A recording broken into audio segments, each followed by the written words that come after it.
जय हिंद दोस्तों। मैं अमन आपके अपने चैनल टारगेट विद सम्राट में आपका स्वागत करता हूं। जैसा कि आप सभी लोगों को पता ही होगा कि मैं 10th क्लास की साइंस पढ़ा रहा हूं, जिसमें केमिस्ट्री का पार्ट ख़त्म हो चुका है और ये बायो का पार्ट चल रहा है, जिसमें ये बायो के 6 लेसन मैं पढ़ा रहा हूँ। बायो का 6th लेसन मैं पढ़ा रहा हूँ, जिसका एक पार्ट फर्स्ट पार्ट जो है हो चुका है। अगर आपने उसको नहीं देखा है तो ज़रूर देख लें। और ये पार्ट सेकंड है, तो आइए चलते हैं क्या है सेकंड पार्ट में। और 6 चैप्टर का नाम है जैव प्रक्रम। जैव प्रक्रम चैप्टर 6 का नाम है और इसमें हम पढ़ने वाले हैं मानव श्वसन क्रिया। और फर्स्ट पार्ट हो चुका है, अगर आपने नहीं देखा तो जरूर देख लें। आइए चलते हैं अपने टॉपिक पर, मानव श्वसन क्रिया।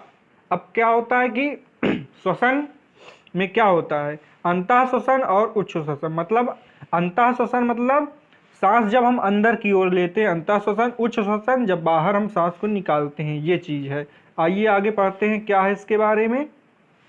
तो अंतः श्वसन और उच्च श्वसन में क्या अंतर है, आइए देखते हैं। अंतः श्वसन के दौरान क्या होता है, वृक्षीय गुहा फैलती है, वृक्षीय गुहा फैल जाती है। और इसमें उच्च श्वसन में वृक्षीय गुहा अपने मूल आकार में वापस आ जाती है। वृक्षीय मतलब लंग्स जो है, उनका जो आकार है वो फैलता है अंतः श्वसन जब सांस लेते हैं। उच्च श्वसन में वो अपनी मूल अवस्था में आ जाता है। आइए देखते हैं दूसरा पॉइंट क्या है। पसलियों से संलग्न पेशियां सिकुड़ती हैं। मतलब कि पसलियों से संलग्न पेशियां जो होती हैं वो सिकुड़ती हैं और पसलियों की पेशियां शिथिल हो जाती हैं उच्च श्वसन में। तीसरा पॉइंट है, वक्ष ऊपर और बाहर की ओर गति करता है। ऊपर और बाहर की ओर गति करता है, अपने स्थान पर वापस आ जाता है उच्च श्वसन में। और आगे पढ़ते हैं, ये देखिए कि गुहा में वायु का दाब कम हो जाता है और वायु फेफड़ों में भरती है। गुहा में वायु का दाब कम हो जाता है और वायु फेफड़ों में भरती है। और इसमें क्या है, उच्च श्वसन में गुहा में वायु का दाब बढ़ जाता है और वायु कार्बन डाइऑक्साइड फेफड़ों से बाहर हो जाती है। जैसा कि आप लोगों को शुरू में बताया है कि अंतः श्वसन में जब सांस लेते हैं तो हमारे जो लंग्स होते हैं वो फूल जाते हैं और उसमें पसलियां भी उससे संकुचित होती हैं और वक्ष गुहा ऊपर की ओर और बाहर की ओर गति करता है। बट जो उच्च श्वसन है, जब हम सांस को बाहर निकालते हैं तो जो लंग्स हैं वो अपनी मूल अवस्था में आ जाते हैं और पसलियां शिथिल हो जाती हैं, वक्ष अपने स्थान पर वापस आ जाता है और ये दाब बढ़ जाता है, कार्बन डाइऑक्साइड हमारे फेफड़ों से बाहर निकल जाती है। ये इन दोनों में अंतर हो गया। आइए आगे चलते हैं। और क्या है, अंतः श्वसन सांस द्वारा वायुमंडल से गैसों को अंदर ले जाना, जैसा कि आप लोगों को बताया ही है। और उच्च श्वसन में फेफड़ों से वायु या गैसों को बाहर निकालना। मतलब कि ऑक्सीजन जब हम लेते हैं, मतलब कि ऑक्सीजन के साथ और भी गैसें हमारे नाक के द्वारा हमारे फेफड़ों में जाती हैं, बट उसमें एक झिल्ली होती है जो हमारे रक्त में केवल ऑक्सीजन को ही मिलने देती है और अन्य गैसों को वहाँ पर छान कर ऊपर ही रखती है, अंदर ब्लड में नहीं मिलने देती। और जब उच्च श्वसन होता है तो जो गैस है कार्बन डाइऑक्साइड वहाँ पर बन जाती है। तो कार्बन डाइऑक्साइड के साथ जो पहले जो गैसें आई थी अंदर नहीं गई थी, वो भी हमारे उच्च श्वसन क्रिया में बाहर निकल जाती हैं। ये दोनों में ये अंतर है।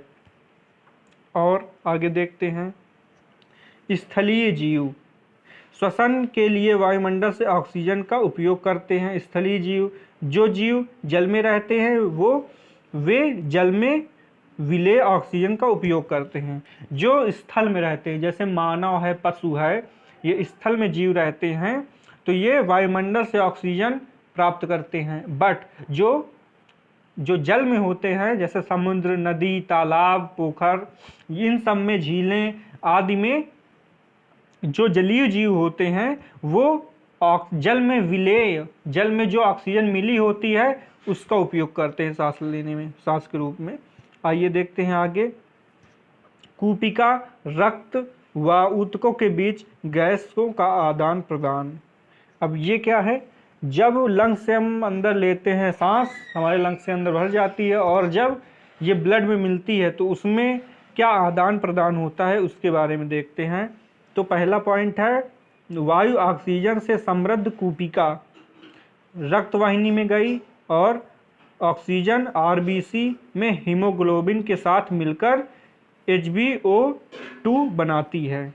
जैसा कि हमने ऑक्सीजन अंदर चली गई कूपिका के द्वारा, रक्तवाहिनियों में मिल गई, रक्तवाहिनियों में मिल गई तो अंदर रक्त में आरबीसी रेड ब्लड सेल और ऑक्सीजन हीमोग्लोबिन के साथ क्या बनाती है, HbO2 बनाती है। उसके बाद क्या है कि धमनी द्वारा ऑक्सीजन ऊतकों में पहुंचाती है, धमनी द्वारा ऑक्सीजन ऊतकों में पहुंचती है। उसके बाद क्या होता है कि ग्लूकोज का ऑक्सीकरण होता है, ग्लूकोज में ऑक्सीजन मिल जाती है, ग्लूकोज में ऑक्सीकरण हो जाता है। फिर उसके बाद ये कार्बन डाइऑक्साइड उत्पन्न होती है। मतलब कि अंतः श्वसन में हमने क्या किया, ऑक्सीजन लिया, कूपिका के द्वारा अंदर रक्तवाहिनियों में गया, रक्तवाहिनी में ऑक्सीजन और आरबीसी में जो है हीमोग्लोबिन है उसके साथ मिलकर क्या किया, HbO2 बनाती है। फिर उसके बाद क्या होता है कि धमनी द्वारा ऑक्सीजन ऊतकों में पहुंचती है, ऊतकों में जब हमारी ऑक्सीजन पहुंच गई धमनियों द्वारा तो ग्लूकोज का ऑक्सीकरण होता है, ऑक्सीजन जब पहुंच जाती है तो उसमें ऑक्सीजन मिल जाती है, ऑक्सीजन का वो ग्लूकोज का ऑक्सीकरण हो जाता है। उसके बाद हमारी क्या है, O2 निकलती है, O2 का उत्पादन वो CO2 का उत्पादन होता है, मतलब कार्बन डाइऑक्साइड जब उत्पादित होती है। फिर उसके बाद क्या है, एक्सेलर मतलब उच्छ्वसन, बाहर निकल गई गैस। ये दोनों में अंतर है। और देखते हैं दूसरा पॉइंट क्या है, कार्बन डाइऑक्साइड ऊतकों में जब रहती है तो उसके बाद कार्बन डाइऑक्साइड रक्तवाहिनियों में जाती है, फिर उसके बाद कार्बन डाइऑक्साइड का रक्त से विसरण होता है। अब यहाँ पर क्या हुआ कि जब CO2 बन गई उसके बाद अब क्या होगा, ये पॉइंट है उसके बाद कि कार्बन डाइऑक्साइड ऊतकों में होती है, उसके बाद फिर कार्बन डाइऑक्साइड रक्त वाहिनियों में, वाहिका में, उसके बाद क्या है आगे बढ़कर कार्बन डाइऑक्साइड प्लस का रक्त में विसरण होता है। फिर उसके बाद रक्तवाहिनी द्वारा कूपिका के पास पहुंच के कूपिका से क्या होगा, कार्बन डाइऑक्साइड का कूपिका कोष में विसरण, कोष में विसरण होगा। उसके बाद क्या होगा, ये CO2 का मोचन मतलब नासा द्वार से विसरण द्वारा बाहर, ये क्रिया है, ये पूरी दर्शाई गई है। जब अंतःकरण मतलब कि जब हम सांस लेते हैं अंतः श्वसन, तो ये पूरी क्रिया पूरी होती है, ये पूरी हो जाती, कार्बन डाइऑक्साइड बन गए। उसके बाद क्या होता है, ये पूरी क्रिया होकर ये नासिका के द्वारा ये बाहर उच्छ्वसन हो गया। अब आगे चलते हैं, क्या है संवहन, व्हाट इज संवहन, आइए देखते हैं क्या है संवहन। मनुष्य में भोजन, ऑक्सीजन व अन्य आवश्यक पदार्थों की निरंतर आपूर्ति करने वाला तंत्र संवहन तंत्र कहलाता है।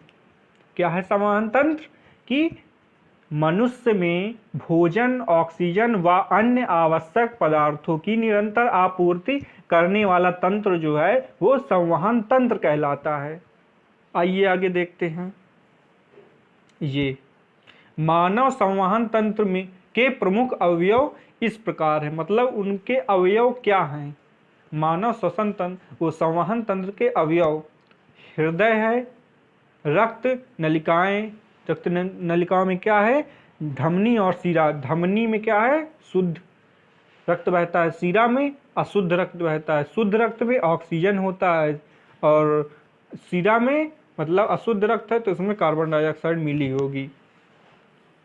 और वहन माध्यम रक्त व लसिका, वहन माध्यम रक्त व लसिका मतलब कि रक्त नलिकाओं में जो बहता है वो क्या है रक्त है, रक्त एवं लसिका प्लाज्मा बहती है तो वही वहन माध्यम है वो। आइए देखते हैं आगे, रक्त के बारे में जानते हैं। रक्त में क्या है द्रवीय अवयव भी होते हैं और ठोस अवयव भी होते हैं। आपने सुना होगा प्लाज्मा, आपने सुना होगा red blood cell, white blood cell, platelets, ये सभी चीज़ें क्या हैं? ये रक्त का ही हिस्सा हैं। रक्त में जब ये सभी चीज़ें जब मिल जाती हैं तभी वो रक्त बनता है। तो रक्त कितने भागों में बांटा गया है? एक ठोस अवयव और द्रवीय अवयव। ठोस अवयव भी होते हैं और द्रवीय अवयव भी होते हैं। जब दोनों मिलते हैं तो पूरा रक्त बन जाता है। तो पहले हम देखते हैं कि ठोस अवयव में क्या है। नहीं, पहले हम देख लेते हैं कि द्रवीय अवयव में क्या है, क्योंकि इसमें प्लाज्मा बस है। प्लाज्मा बताकर हम ठोस अवयव में पहुंच जाएंगे। तो प्लाज्मा के बारे में क्या देखते हैं कि पीले रंग का तरल पदार्थ होता है। प्लाज्मा जो है ब्लड में होता है, जो ब्लड को एक तरलता प्रदान करता है। लिक्विड फॉर्म में जो होता है वो प्लाज्मा ही होता है। क्या है? पीले रंग का तरल पदार्थ, हल्का पीला होता है, और जिसमें 90% जल होता है तथा शेष अवयव जैविक, जैसे प्लाज्मा, प्रोटीन जैसे एल्बुमिन, ग्लोब्यूलिन, अजैविक खनिज, ये सभी हमारे क्या हैं? ये प्लाज्मा के अंदर होते हैं। प्लाज्मा एक हल्का पीला रंग का होता है जो रक्त का द्रवीय भाग होता है। इसमें क्या है? अवयव जैसे प्लाज्मा, प्रोटीन जैसे एल्ब्यूमिन, ग्लोब्यूलिन, अजैविक जो पदार्थ है वो खनिज तत्व, ये सभी हमारे प्लाज्मा के पार्ट हैं। ये द्रवीय अवयव के अंतर्गत आते हैं। अब ठोस वाला भाग क्या है उसको देखते हैं। रुधिर कणिकाएं, रुधिर कणिकाएं जो हैं वो ठोस अवयव हैं रक्त का। रुधिर कणिकाओं में क्या है? 3 पार्ट हैं उसके। लाल रक्त कणिकाएं मतलब कि रेड ब्लड सेल, श्वेत रक्त कणिकाएं वाइट ब्लड सेल, रक्त प्लेटलेट्स, प्लेटलेट्स आप जानते ही होंगे। प्लेटलेट्स होता है आरबीसी, डब्ल्यूबीसी, ये आरबीसी, ये तीनों क्या हैं? ठोस अवयव हैं, रक्त का ठोस अवयव हैं।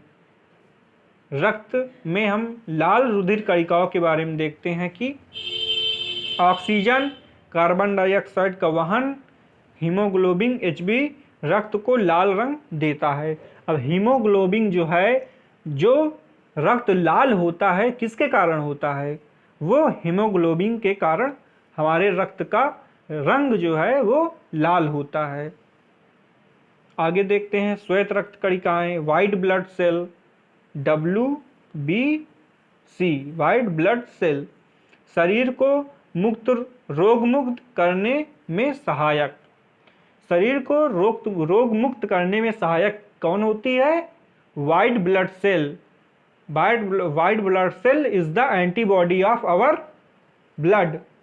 हमारे शरीर का जो है एंटीबॉडी क्या है? व्हाइट ब्लड सेल है। व्हाइट ब्लड सेल में ही हमारी एंटीबॉडी रोग को मुक्त करने वाले पदार्थ होते हैं जो सहायता करते हैं हमको रोगों से मुक्त करने में। आगे देखते हैं प्लेटलेट्स, रक्त का थक्का बनने में सहायक। प्लेटलेट्स क्या करता है हमारे शरीर में? अगर हमारे खून निकलने लगा, कहीं से कट गया, तो रक्त का वहाँ पर थक्का बना देगा। अगर थक्का नहीं बनेगा तो वो रक्त बहता रहेगा और आपकी पूरा ब्लड आपके शरीर से निकल जाएगा, तो आपकी मृत्यु हो जाएगी उसकी कमी के कारण। किसकी? ब्लड की कमी के कारण। क्योंकि ब्लड ही हमारे पूरे शरीर में जो है ऑक्सीजन का फ्लो पहुंचाता है। ब्लड अगर वो ही नहीं रहेगा तो हमारे शरीर में ऑक्सीजन नहीं जाएगी। ऑक्सीजन नहीं जाएगी तो अंदर जो क्रियाएं हैं वो कैसे होंगी बिना ऑक्सीजन के? तो ये चीज़ क्या करते हैं? रक्त का दोनों, ये ठोस वाला अवयव है, ये द्रवीय अवयव है। और उसमें तरल पदार्थ क्या है? प्लाज्मा। प्लाज्मा में 90% जल होता है। ये चीज़ें आपको हम बता दिए। और यहाँ पर देखते हैं कि रक्त का थक्का न बनना, इसका केवल प्लेटलेट्स के बारे में आपको यहाँ पर बताया गया कि प्लेटलेट्स रक्त का थक्का बनने में सहायक होती है। लेकिन और भी चीज़ें होती हैं, कुछ विटामिन, कुछ मिनरल होते हैं, वो भी हमारे रक्त का थक्का बनाने में सहायता प्रदान करते हैं। और उसमें से एक प्लेटलेट्स भी है, ये चीज़ है। आइए देखते हैं रक्त वाहिका। रक्त वाहिका में क्या है? धमनी और शिरा। रक्त किन में बहता है? धमनी और शिराओं में। अब धमनी और शिरा क्या है?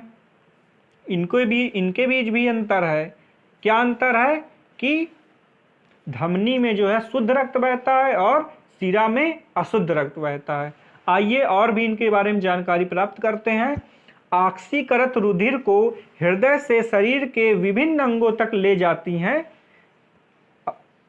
मतलब कि जो हमारी धमनियां होती हैं वो रुधिर में जब ऑक्सीजन मिल जाता है तब, मतलब ऑक्सीकृत रुधिर, ऑक्सीडाइज्ड ब्लड जो है हृदय से शरीर के विभिन्न अंगों तक ले जाती है। और अपवाद इसमें क्या है? एक जो है अपवाद है क्या इसमें, कि हृदय में एक ऐसी धमनी होती है जिसमें हमारे अशुद्ध रक्त बहता है। वो क्या है? फुफ्फुस धमनी। फुफ्फुस धमनी उसको क्या कहते हैं? फुफ्फुस धमनी में अशुद्ध रक्त बहता है। लेकिन और जो भी सभी धमनियां हैं उनमें शुद्ध रक्त बहता है, ऑक्सीकृत रुधिर बहता है। आइए आगे देखते हैं शिरा के बारे में। शिराएं विभिन्न अंगों से ऑक्सीकृत रुधिर एकत्र करके अनऑक्सीकृत, मतलब जिसमें ऑक्सीकरण नहीं है, वो वाला रुधिर जिसमें कार्बन डाइऑक्साइड मिल गया है, अनऑक्सीकृत रुधिर को एकत्र करके वापस हृदय में लाती हैं। और इसमें भी एक अपवाद है, फुफ्फुस शिरा। फुफ्फुस शिरा एक होती है जिसमें हमारा क्या है? अपवाद है वो एक रूप में, और इसमें ऑक्सीकृत ब्लड बहता है, मतलब शुद्ध रुधिर बहता है। धमनी में शुद्ध रुधिर बहता है, लेकिन अपवाद में एक है फुफ्फुस धमनी जिसमें अशुद्ध रक्त बहता है। बट जो शिरा है उसमें अनऑक्सीकृत रुधिर, मतलब कि अशुद्ध रुधिर बहता है, जिसमें एक अपवाद है कि फुफ्फुस शिरा जो है उसमें जो है क्या है? शुद्ध रक्त बहता है, ऑक्सीकृत ब्लड बहता है। अगला पॉइंट है, धमनी की भित्ति मोटी व अधिक लचीली होती है। धमनी की जो भित्तियां होती हैं, धमनी जिससे बनती है, एक नली की टाइप की होती है जिससे बनती है, उसकी जो भित्ति मतलब कि उसका बाउंड्री जो होती हैं उसकी, जैसे एक पाइप के रूप में होती है, तो ये जो है ये आपका ये सर्कमफ्रेंस है, ये जो है इसकी मोटाई अधिक होती है और लचीली भी, मतलब कि फ्लेक्सिबल भी होती है। आप ये मुड़ती भी जल्दी हैं लेकिन मोटी होती हैं, जिससे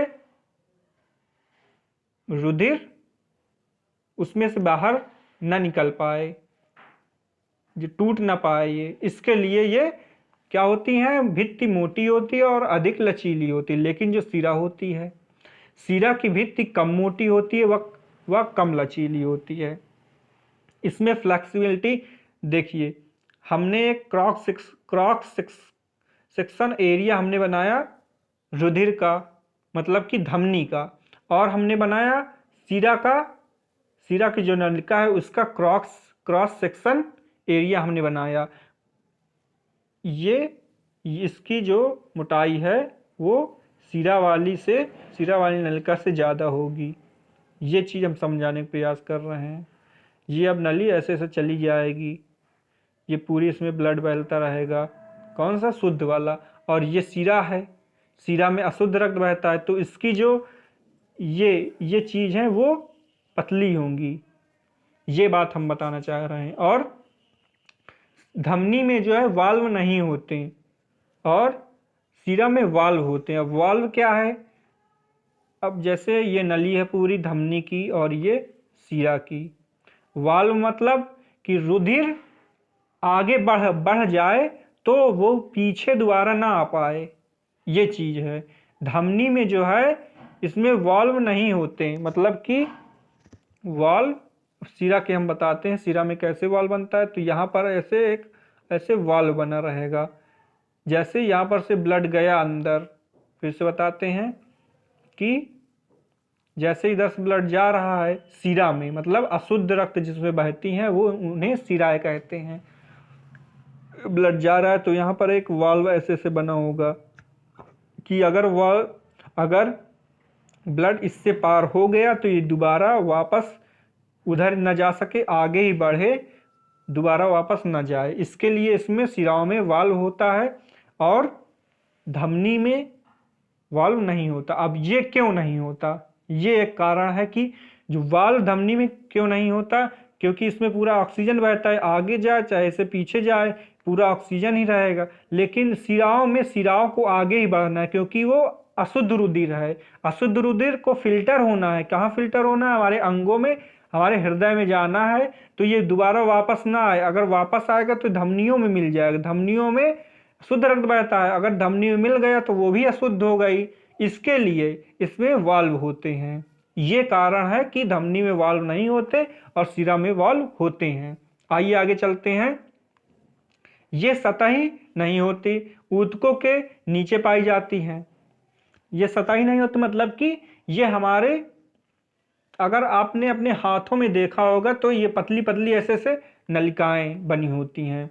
ये हमारा हो गया हाथ, समझ जाइए आप, जल्दी जल्दी हमने बना दिया। ये हमारा हाथ हो गया। आप यहाँ देखे होंगे कि यहाँ एक ऐसे ऐसे नलिकाएं दिखती होंगी, ये ऐसे ऐसे ऐसे ऐसे नलिकाएं आपको ऊपर से झलकती होंगी जो थोड़ा पतले हैं। तो ये क्यों हैं? ये क्या है? ये है शिराएं। शिराएं ये हमारे त्वचा की सतह पर होती हैं, ऊपर ही होती हैं। ये जो शिराएं हैं ये हमारे त्वचा के ऊपर ही होती, बट जो धमनियां होती हैं वो हमारे त्वचा के ऊपर, त्वचा के पास नहीं होती, ये अंदर होती, ऊतकों के नीचे होती हैं। बट जो शिराएं हैं ये सतह पर होती हैं, त्वचा से हमके त्वचा में भी होती हैं, मतलब कि हम उसको देख सकते हैं, हरी ग्रीन कलर की होती हैं, वो शिराएं हैं। बट जो धमनियां हैं वो शरीर, वो मतलब ऊतकों के अंदर होती, वो दिखाई नहीं देती। और धमनी थोड़ा पतली होती हैं और ये शिराएं मोटी होती हैं। ये भी एक पॉइंट है। आइए आगे चलते हैं। और जो ब्लड, जैसे आप ब्लड चेकअप कराते होंगे तो ब्लड किसमें से निकालते हैं? शिराओं से निकालते हैं। शिरा ऊपर ही होती हैं तो शिराओं से ही ब्लड को निकाला जाता है। आइए आगे देखते हैं। अब क्या देखते हैं कि हृदय की क्रियाएं क्या हैं, कि मानव शरीर में रुधिर परिसंचरण दर्शाने के लिए रेखा चित्र, रुधिर परिसंचरण दिखाने के लिए रेखा चित्र। अब रुधिर परिसंचरण हमारे शरीर में हृदय से लेकर, हृदय हम सभी अंगों पर तक पहुंचाता है रुधिर, तो वो ब्लड कहाँ कहाँ जाता है, कहाँ से ऑक्सीकृत होता है, कहाँ से अनऑक्सीकृत होता है, उसके बारे में हम देखते हैं। आइए क्या है, हम शुरू करते हैं फेफड़ों से।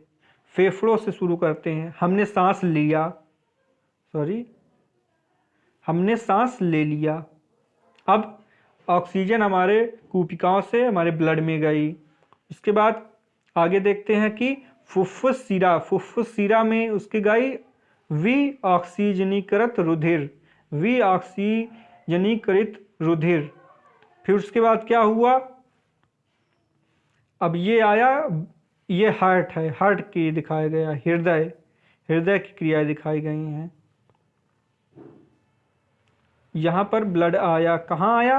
बाएं अलिंद में। अलिंद जो हार्ट में होते हैं, अभी हार्ट आपको पढ़ाएंगे, तो हार्ट में ऊपर साइड अलिंद होते हैं, नीचे साइड नीले होते हैं। तो बायां अलिंद मतलब जो आपका बायां हाथ है उधर साइड आपका बायां अलिंद होगा।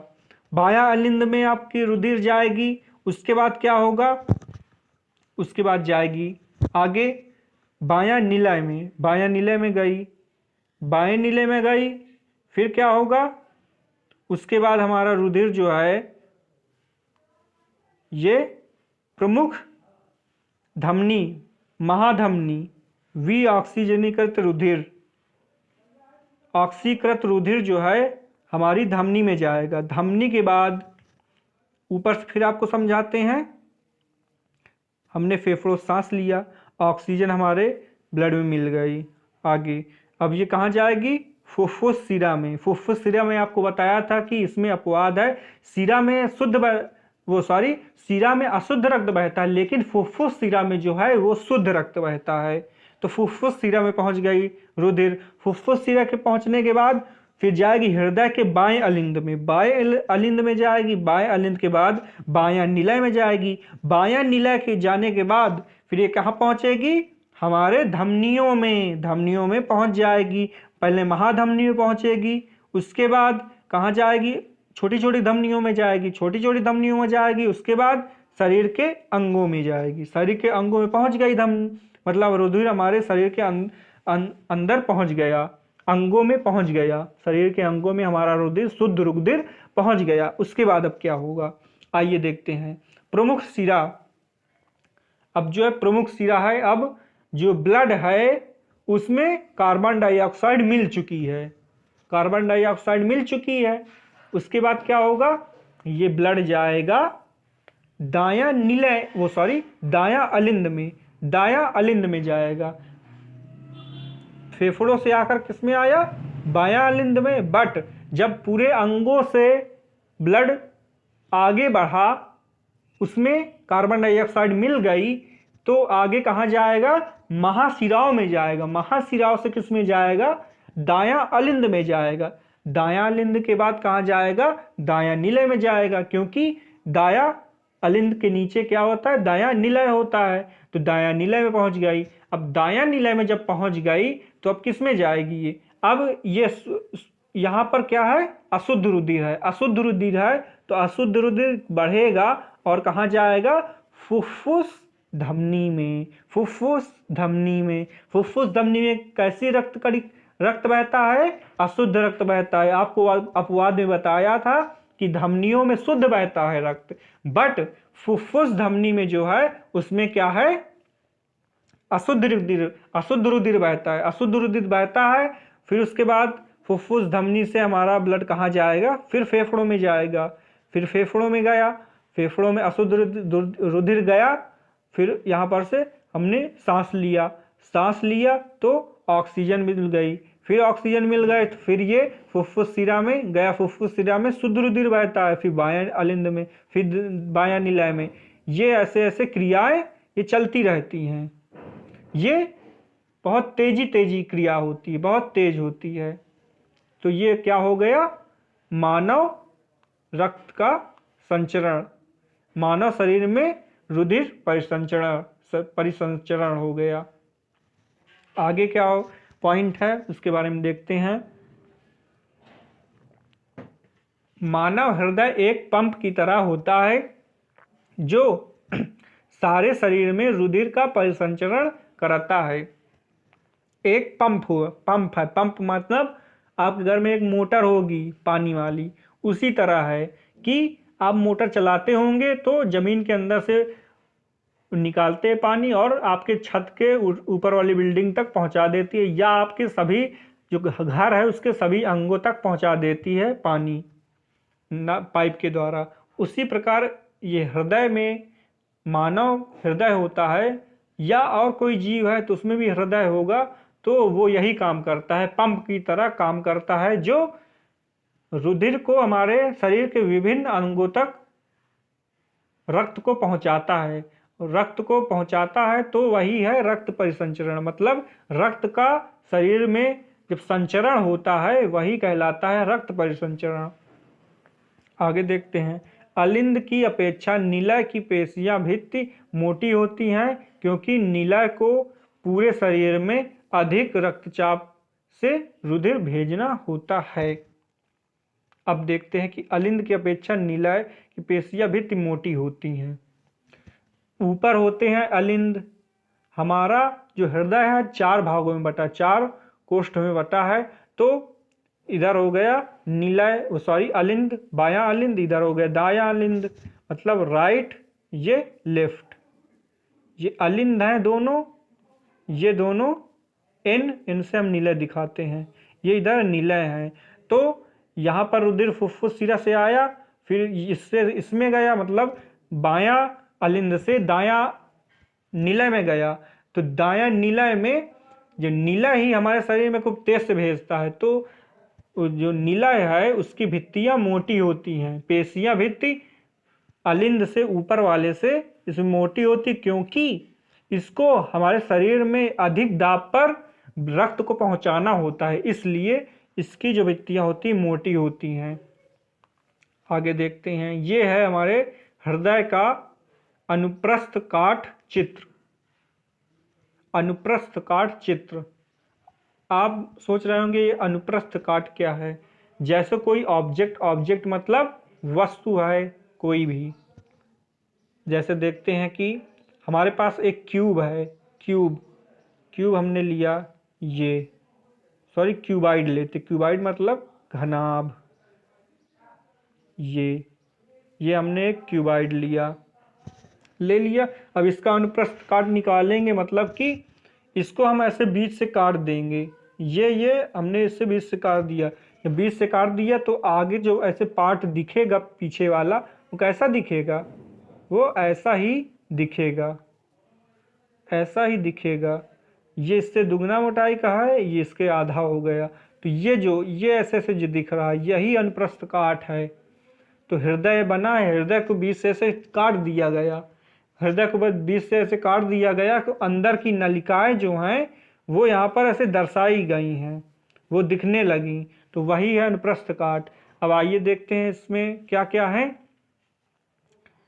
तो फुफ्फुस, ये पहले हम फुफ्फुस शिरा शुरू करते हैं। फुफ्फुस शिरा में शुद्ध रक्त बहता है, फिर ये आया बाएं अलिंद में, बाएं अलिंद से गया बाएं निलय में, बाएं निलय से गया ये हमारे महाधमनी में, महाधमनी से अंगों में चला गया, अंगों में जाने के बाद हमारा कहाँ पहुँचेगा, फुफ्फुस धमनी में। फुफ्फुस धमनी में अशुद्ध रक्त बहता है। फुफ्फुस धमनी में जब हमारा ब्लड आया तो उसके बाद कहाँ जाएगा, दायां अलिंद में, दायां अलिंद में जाएगा। उसके बाद कहाँ जाएगा, दायां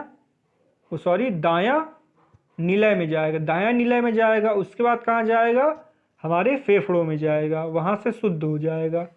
आइए देखते हैं आगे।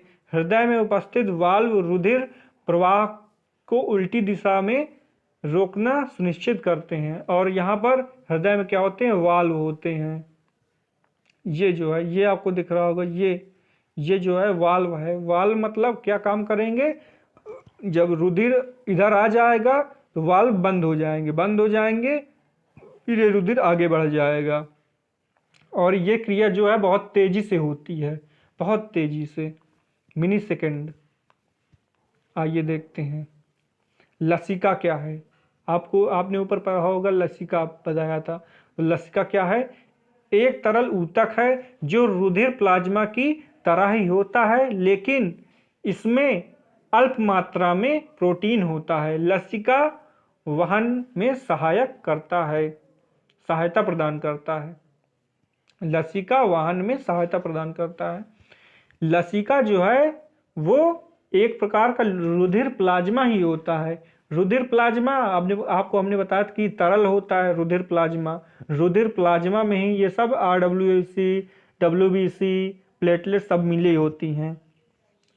तो एक प्रकार का रुधिर प्लाज्मा ही होता है लसिका, जिसमें प्रोटीन अल्प मात्रा में मिली होती है, और ये रुधिर में मिली होती है।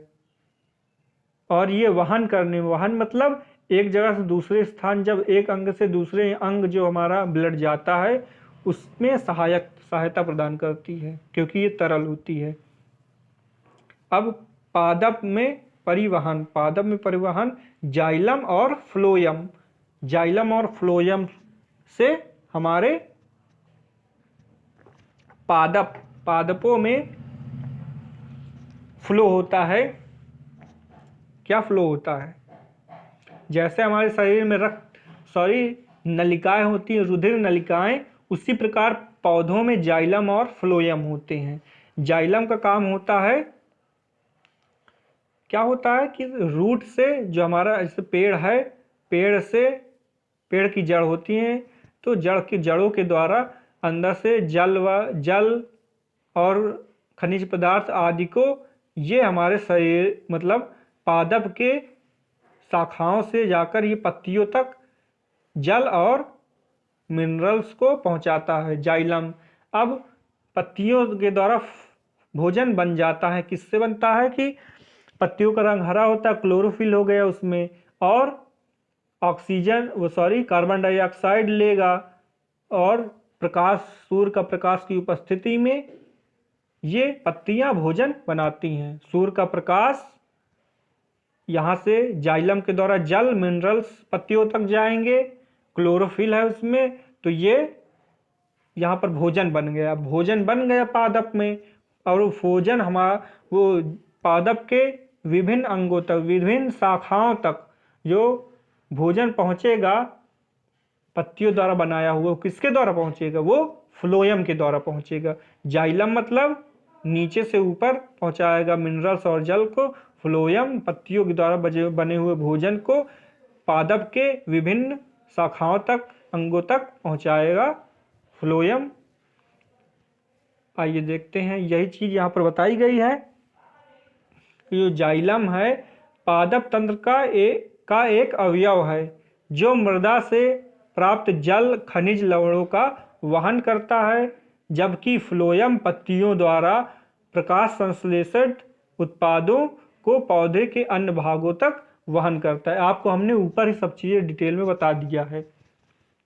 अब आगे चलते हैं। जड़ व मृदा के मध्य आयन सांद्रण में अंतर के चलते जल मृदा से जड़ों में प्रवेश कर जाता है तथा इसी के साथ एक जल स्तंभ निर्माण हो जाता है जो कि जल को लगातार ऊपर की ओर ढकेलता है।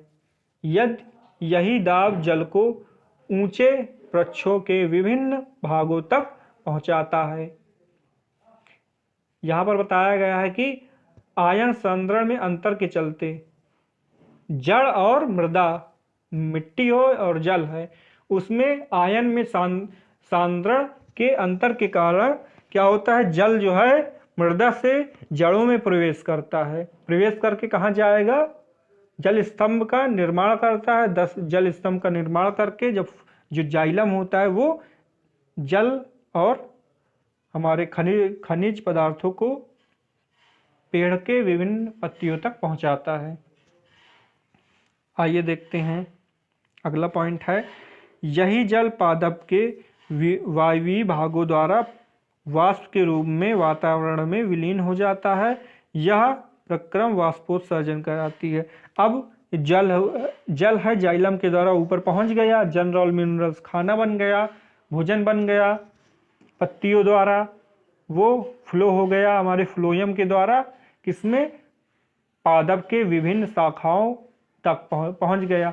अब जो जल बचा हुआ है उसमें वो क्या होगा? वाष्पित होगा, वो हमारे वायुमंडल में मिल जाएगा, वातावरण में मिल जाएगा, तो वही क्रिया वाष्पोत्सर्जन कहलाती है। इस प्रक्रम द्वारा पौधों को निम्न रूप में से सहायता मिलती है।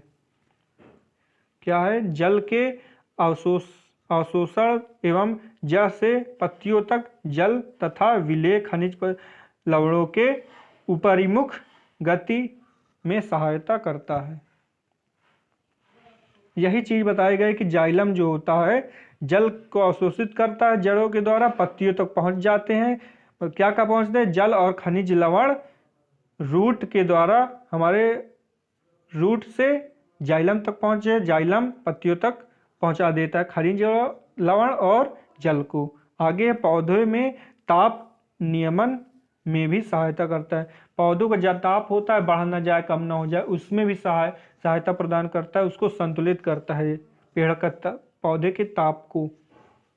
भोजन तथा दूसरे पदार्थों का स्थानांतरण पौधों में स्थानांतरण किसके द्वारा होता है?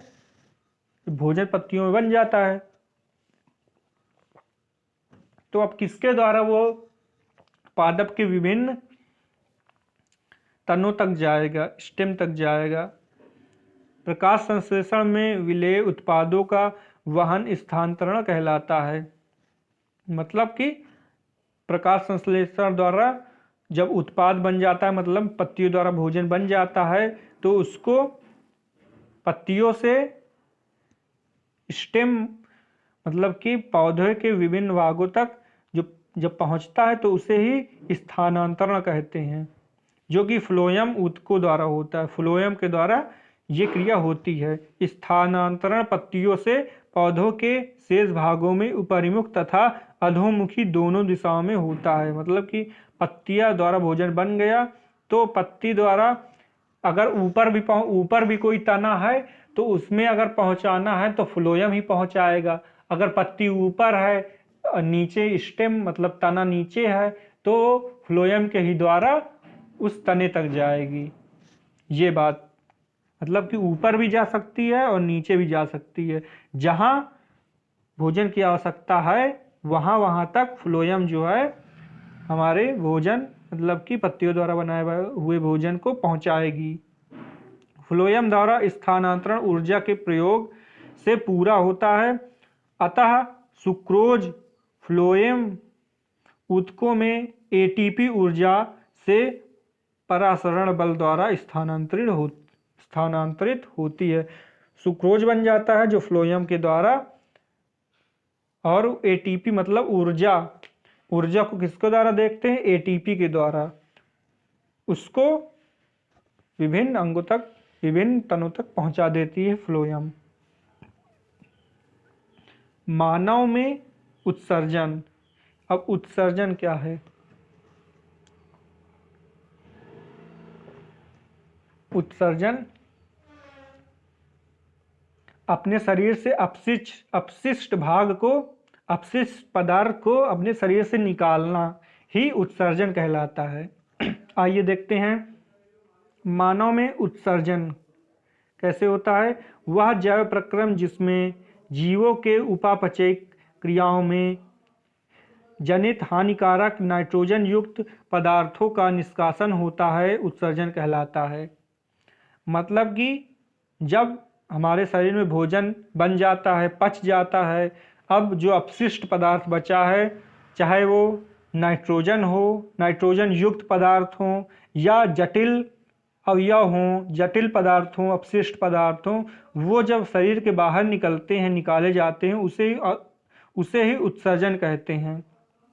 एक कोशिकीय जीव इन अपशिष्ट पदार्थों को शरीर की सहायता से जल में विसरित कर देता है। जो एक कोशिकीय जीव है वो क्या करता है? अपशिष्ट पदार्थ को शरीर की सतह के द्वारा जल में विसरित कर देता है। सतह तक लाता है अपशिष्ट पदार्थ को और जल में विलीत हो जाता है एक कोशिकीय जीव। लेकिन मानव एक बहुकोशिकीय जीव है। और देखते हैं आगे, मानव उत्सर्जन तंत्र में उपस्थित अंग निम्न प्रकार हैं। क्या है? ये 4 हैं। एक जोड़ा वृक्क मतलब किडनी। एक जोड़ा कितना होता है? 2। जब दो चीजें हो जाएंगी तो एक जोड़ा बन जाएगा। जैसे आप जूता पहनते हैं तो एक जोड़ा जूता होता है। एक जोड़ा में कितने होते हैं? 2 जूते होते हैं तो एक जोड़ा बन गया। उसी प्रकार एक जोड़ा वृक्क मतलब 2 किडनियां हमारे शरीर में होती हैं। 2 किडनियां हमारे शरीर में होती हैं। एक जोड़ा मूत्रवाहिनी यूरेटर मूत्रवाहिनी होती हैं। एक जोड़े मतलब ये भी 2 होती हैं, मूत्रवाहिनी, यूरेटर। और तीसरा है एक मूत्राशय ब्लेडर होता है, जिसमें ये आपको दिख रहा होगा, ये मूत्राशय है। और एक मूत्र मार्ग होता है यूरेटरा, जिससे हमारे शरीर में जो यूरिन होता है, जो अपशिष्ट पदार्थ होता है, जो जिसके द्वारा हमारे शरीर से वो बाहर निकलता है, उसे ही यूटेरा कहते हैं। एक जोड़ा मूत्र मार्ग होता है। ये देखिए इसमें बताया गया है कि ये जो रेड कलर की आपको दिख रही होंगी, ये हैं वृक्क मतलब किडनी है। ये धमनी भी, महाधमनी भी है, बाएं मूत्रवाहिनी, महाशिरा, और ये मूत्राशय है। और फिर मूत्र मार्ग के द्वारा अपशिष्ट पदार्थ बाहर निकल जाता है। आगे चलते हैं। वृक्क में मूत्र बनने के बाद मूत्रवाहिनी से होता हुआ मूत्राशय में एकत्रित होता है। उसके बाद क्या होता है कि मूत्र बनने का उद्देश्य शरीर रुधिर में से वर्ज्य हानिकारक अपशिष्ट पदार्थों को छानकर बाहर करना होता है। इसका क्या काम होता है वृक्क का? मूत्राशय से मूत्र को मतलब मूत्र बनने के बाद मूत्रवाहिनी द्वारा मूत्र बाहर निकल जाता है। और जिसका उद्देश्य क्या है, मूत्र बनने का उद्देश्य क्या है, इसका उद्देश्य ये है कि ब्लड में जो भी है वज्र पदार्थ मतलब हानिकारक जो अपशिष्ट है पदार्थ है, अपशिष्ट पदार्थ है, वो छनकर हमारे शरीर से बाहर निकल जाए। इसके द्वारा ही मूत्र बनता है। इसके कारण वृक्क में मूत्र निर्माण प्रक्रिया, अब ये कैसे बनता है, इसकी प्रक्रिया क्या है। वृक्क मतलब किडनी में वृक्क की संरचनात्मक व क्रियात्मक इकाई वृक्काणु नेफ्रॉन कहलाती है। संरचनात्मक और क्रियात्मक इकाई जो किडनी में होती है वो नेफ्रॉन कहलाती है। वृक्काणु के प्रमुख भाग इस प्रकार हैं और इसमें भाग भी होते हैं। किडनी कई पार्ट में डिवाइड होती है, वो है कोशिका गुच्छ ग्लोमेरुलस। यह पतली भित्ति वाला रुधिर कोशिकाओं का गुच्छा होता है। और दूसरा है बोमन संपुट, तीसरा है नलिकाकार भाग और चौथा है संग्राहक वाहिनी। ये देखिए वृक्क में उत्सर्जन की क्रिया विधि, किडनी में उत्सर्जन की क्रिया विधि दिखाई गई है इसमें। ये पूरा आप किडनी के अंदर जो भी क्रिया होती है वो पूरी क्रिया है। बेसन संपट, वृक्क धमनी की शाखा, वृक्क शिरा की शाखा, वृक्क धमनी, केशिका गुच्छ, वृक्काणु की नलिकाकार भाग और संग्राहक वाहिनी। संग्राहक मतलब जिसमें इकट्ठा होता है। ये देखिए इसकी संरचना हो गई, वृक्काणु की संरचना आपको बता दिया है। अब आगे देखते हैं कोशिका गुच्छ निस्सदन।